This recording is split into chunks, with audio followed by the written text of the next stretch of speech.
کہیں بڑی ہو کر اس کو کوئی لینے نہ آ جائے، کوئی ہمارا داماد نہ بن جائے، کوئی ہماری ناک کاٹنے والا نہ آ جائے۔ تو میں نے فیصلہ کیا کہ بچی کو زندہ دفن نہیں کریں گے۔ 2 سال بیت گئے، 3 سال، 4 سال، بچی بھاگنے لگی۔ بچی ہمیں بہت پیاری لگتی تھی۔ جب میں گھر جاتا تو بچی میرے سینے سے چمٹ جاتی تھی، میری ساری تھکاوٹ دور ہو جاتی تھی۔ میرے مسلمان بھائیوں اور بہنوں، جن کے گھروں میں بچیاں ہوتی ہیں، ان کو پتہ ہے کہ باپ کی بیٹیوں سے کتنی محبت ہوتی ہے، اور بیٹیوں کو ماں باپ سے کتنا پیار ہوتا ہے۔ یہ 4-5 سال کی بچی روزانہ باپ کے سینے سے چمٹ جاتی ہے، لیکن ایک دن وہ کہتے ہیں کہ مکہ کے چوک پر ابو جہل نے میرا گریبان پکڑ لیا۔ اس نے کہا تیرے گھر میں بچی ہے اور تو اس کو دفن نہیں کرتا، آج ہی میرے کارندے آئیں گے اور اس کو دفن کر دیں گے۔ میں نے وعدہ کر لیا کہ میری کل کو کہیں ناک نہ کٹ جائے۔ میں گھر آیا، میں نے نیت کر لی، ارادہ کر لیا کہ آج ہی بچی کو دفن کر ڈالوں گا، آج ہی اس کو تغیب کر دوں گا، آج میں اسے اپنی آنکھوں سے جدا کر دوں گا۔ میں نے فیصلہ کر لیا۔ میں نے اس کی ماں کو نہیں بتایا، صرف یہ کہا اس کو تیار کر دے، اس کو اس کے ماموں کے پاس لے جاؤں گا، اس کو وہاں چھوڑ آؤں گا، کہیں ابو جہل کے جلاد آ کر اس کو ذبح نہ کر ڈالے۔ اس کی ماں نے تیار کر دیا، اس کو دوپٹہ پہنایا، اس کے کپڑے بدلے، اس کو غسل کرا دیا، اس کی آنکھوں میں سرما لگایا۔ میں جب چلنے لگا تو اس کو میں نے اپنے ہاتھوں میں اٹھایا اور سینے پر رکھا، اٹھا کر لے جانے لگا۔ ایک دال جو دروازے کے پاس تھی وہ بھی میں نے اٹھائی۔ اس کی ماں کو پتہ نہ چلا، وہ سمجھتی رہی کہ میرے بھائی کے پاس یعنی اس کے ماموں کے پاس لے جا رہا ہے، لیکن کہتے ہیں میرے دل میں برائی تھی۔ میں بچی کو اٹھا کر جنگل میں لے گیا، پہاڑوں پر لے گیا۔ وہ بچی کہتی ہے ابا جان اس علاقے میں تو میرے ماموں کا گھر نہیں ہے۔ وہ پریشان ہو گئی، میں نے اس کے منہ پر تماچا مارا اور وہ خاموش ہو گئی۔ پہاڑ کے دامن میں نے اس کی قبر کھودنا شروع کر دی۔ میں قبر کھودتا تھا، وہ بچی کہتی تھی ابا جان کیا کرتے ہو؟ میں نے کہا خاموش ہو جاؤ، وہ خاموش ہو گئی۔ جب میں قبر کھود رہا تھا اس کو نہیں پتا تھا یہ گھڑا میرے لیے کھودا جا رہا ہے۔ اس بچی نے دوپٹہ میں مٹی ڈالی اور میرے ساتھ گھڑا کھودنے میں مددگار ہو گئی۔ تھوڑی دیر بعد اس کو اٹھا کر جب میں نے اس گھڑے میں رکھا تو وہ بچی رو پڑی اور رو کر کہنے لگی ابا جان اگر اسی طرح مجھے زندہ دفن کرنا تھا مجھے گھر میں بتا دیتے، میں اپنی ماں کو آخری سلام تو کر کے آ جاتی۔ جب یہاں تک کہ وہ پہنچا رسول اکرم صلی اللہ علیہ وآلہ وسلم کی آنکھوں سے آنسو نکل آئے۔ سارے صحابہ رو پڑے۔ کیوں روئے؟ میرے پیغمبر صلی اللہ علیہ وآلہ وسلم کیوں روئے؟ اس لیے کہ وما ارسلناک الا رحمت للعالمین، میرے پیغمبر صلی اللہ علیہ وآلہ وسلم پیغمبر رحمت تھے۔ پیارے نبی کی آنکھوں سے موتیوں کی طرح آنسو بہ رہے تھے۔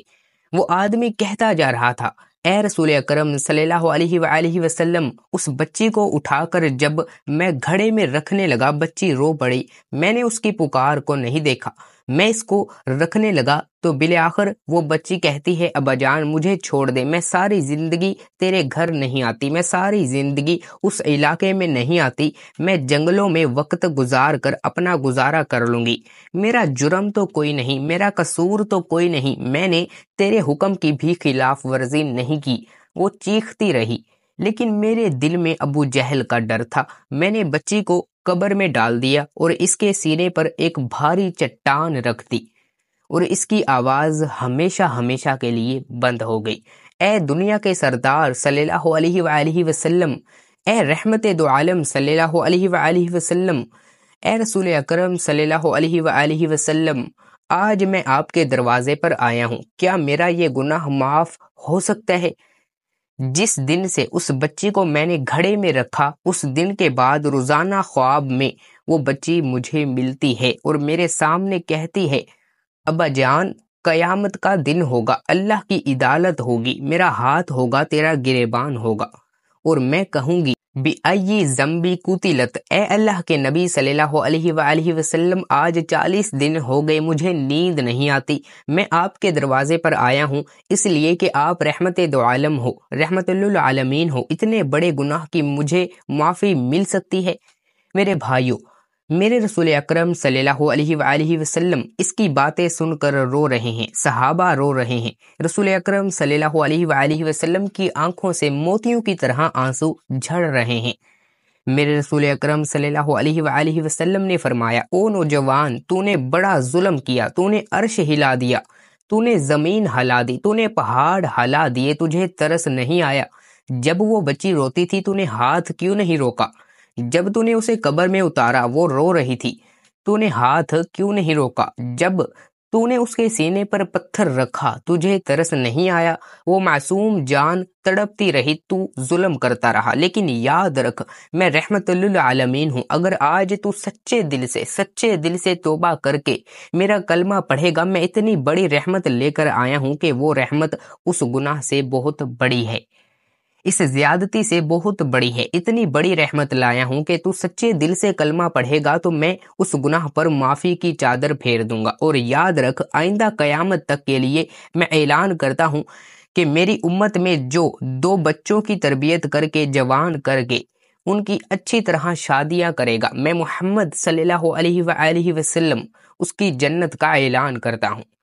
اس لیے کہ میں عورت کے لیے، بچیوں کے لیے، دکھی بچیوں کے لیے جو بے گور و کفن قبروں میں اتار دی گئی، میں محمد صلی اللہ علیہ وآلہ وسلم ان کے لیے بھی رحمت کا پیغمبر بن کر آیا ہوں۔ وما ارسلناک الا رحمت للعالمین، کہ اے نبی ہم نے تمہیں تمام جہانوں کے لیے رحمت بنا کر بھیجا۔ تو دوستو کیسی لگی آج کی ویڈیو؟ کمنٹس میں اللہ تعالیٰ کے 99 ناموں میں سے ایک نام ثواب کی نیت سے ضرور ٹائپ کر جائیے گا۔ اور اگر ابھی تک آپ لوگوں نے اس Islamic channel Owais Islamic world کو سبسکرائب نہیں کیا تو جلدی سے سبسکرائب کے بٹن کو دبا دیں، اور حوصلہ افزائی کے لیے ویڈیو کو لائک کر دیں، اور سبسکرائب کے بٹن کے ساتھ ساتھ بیل آئیکن کے بٹن کو بھی دبانا مت بھولیے گا، تاکہ ہر آنے والی نئی اسلامک ویڈیو کا نوٹیفیکیشن آپ تک پہنچتا رہے۔ کمنٹس میں اپنی رائے کا اظہار ضرور کیجیے گا۔ اللہ پاک اس ویڈیو میں کی گئی کسی بھی قسم کی کمی کوتاہی کو، کسی بھی قسم کی غلطی کو اپنے فضل و کرم سے معاف فرمائے، آپ بھی درگزر کر دیجیے گا۔ اللہ پاک ہم سب کا حامی و ناصر ہو، اللہ پاک ہم سب کو اپنے حفظ و ایمان میں رکھے۔ اللہ حافظ۔